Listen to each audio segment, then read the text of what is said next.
Verilmiş şəklə əsasən silindr formalı qabda qalan suyun həcmini tapın. Burada qalan suyun həcmini tapmaq üçün biz böyük silindrin həcmindən kiçik silindrin həcminin yarısını çıxsaq, kiçik silindr hansıdır? Bax, burada bir dənə silindr düzəldirəm. Bax, bu kiçik silindrin həcminin biz yarısını çıxsaq, böyük silindrin həcmindən kiçik silindrin həcminin yarısını çıxsaq, orada biz qalan suyun həcmini tapmış olaraq. Digər tərəfdən bunu nəzərimizdə saxlayaq ki, burada suyun səthi bu qamma müstəvisi ilə paralel dayanmışdır. O zaman bura 45 dərəcə verildiyinə görə paralel düz xətlərdə biz bilirik ki, uyğun bucaqlar bərabərdir. O zaman bax, bu bucaq da nə olacaqdır? 45 dərəcə olacaqdır. Və burada düz dairəvi silindr nəzərdə tutulmuşdur. Və biz bilirik ki, silindrin oturacağı burada nədir? Dairədir. Və bu dairənin diametri bu silindrin doğranına nədir? Perpendikulyardır. Yəni bu bucaq neçə dərəcədir? 90 dərəcədir. O zaman burada nədir? 45 dərəcə olur.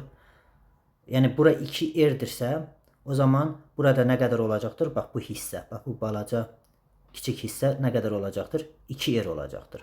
45-45-90-ın xas hissəsinə görə o zaman biz yaza bilirik ki, 2R kökdə 2 nəyə bərabərdir şərtə görə?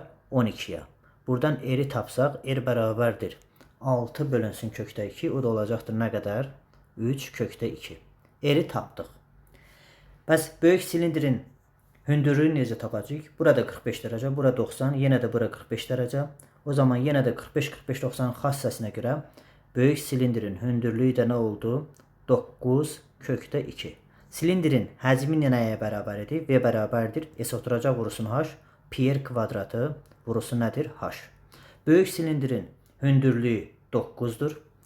Radius R 3 kökdə 2-dir. O zaman həcmi olacaqdır. Pi vurulsun 3 kökdə 2-nin kvadratı 18 vurulsun H-daki nə qədərdir? 9 kökdə 2. Çıx. Kiçik silindrin həcminin yarısı 2də 1 vurulsun pi vurulsun R elə həmin R-dir.